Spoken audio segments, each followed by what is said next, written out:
Dr. Webster, his attendance was sporadic at best, and his lack of attendance interfered with the integrity of operations at the facility itself. Today, a blistering Inspector General report confirms a string of hard-hitting eyewitness investigations. Investigative reporter Mike-Perlstein was the first to report on that controversial tenure of Kyshun Webster as a director of New Orleans Juvenile Jail. Mike showed you as employees complained about Webster's leadership and absenteeism, and even revealed Webster's deal with the city to spend time on the clock running his own business. Well, this morning, the New Orleans Inspector General issued a report chronicling those same issues, but the report also included some surprises. And before it's released, we also got Webster to break his long-standing silence in a sit-down with Mike.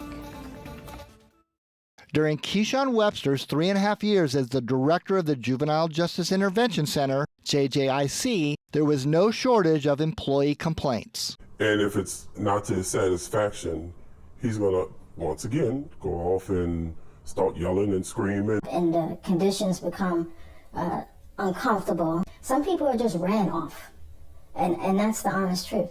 And would you say he berated employees? Oh yes, big time. Profanity? Profanity, he's used it to me.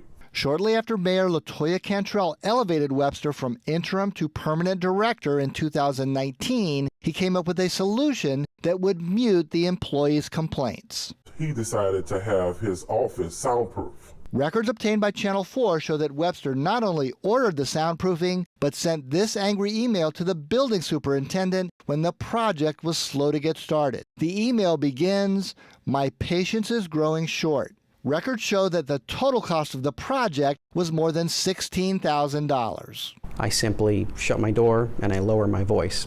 I don't have to spend $15,000 in city resources to soundproof my office. Inspector General Ed Michel included that finding among several others in the report entitled Allegations of Neglect of Duty, Misuse of City Property, and Abuse of Office by Kyshun Webster.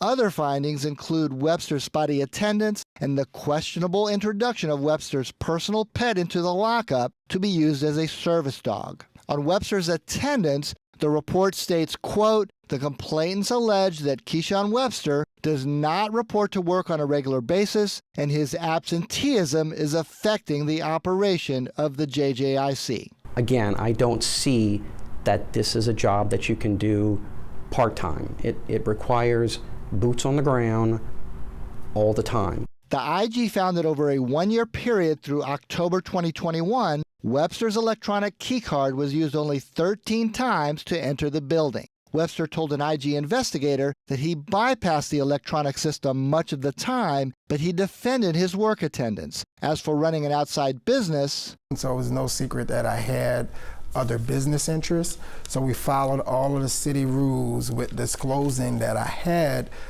business interests. Channel 4 revealed that this letter of termination for Webster was drafted on January 13th, the day after 4 teenagers escaped from the lockup. But it was never delivered, and Webster ended up taking a leave of absence from the $143,000 a year job on March 18th and resigned for good on April 29th. 3 days later, he began working as a consultant for newly elected Sheriff Susan Hudson and was paid nearly $37,000 for about 5 weeks of work. We later learned about the soundproofing of Webster's office through a public records request. That became another item in the IG's report. Webster conceded that he has a loud voice, but that had nothing to do just with my voice, which it had to do with faulty construction. As for Webster's dog Lacey being brought to the JJIC, the report questions why public resources were spent on a sickly and incontinent dog that was not a trained service animal and generated, quote, multiple complaints by employees. An attempt to get the JJIC to pay a veterinary bill for the dog was rejected, and the dog was ultimately put down. Webster, however, defended using Lacey for, quote, pet therapy, saying he received permission from the city. He also strongly defended his tenure as JJIC director. Goal was to transform the facility from being a punitive to a rehabilitative facility, which I believe we achieved, and the data bears that out. Webster shared this 82-page report on the JJIC with pages of statistics showing significant progress, from more detainees attending school to fewer involved in altercations. Did he rub some people the wrong way in making changes? And again, I wasn't hired to win a popularity contest. I was hired with a job and a focus to create change. Mike-Perlstein, Eyewitness News.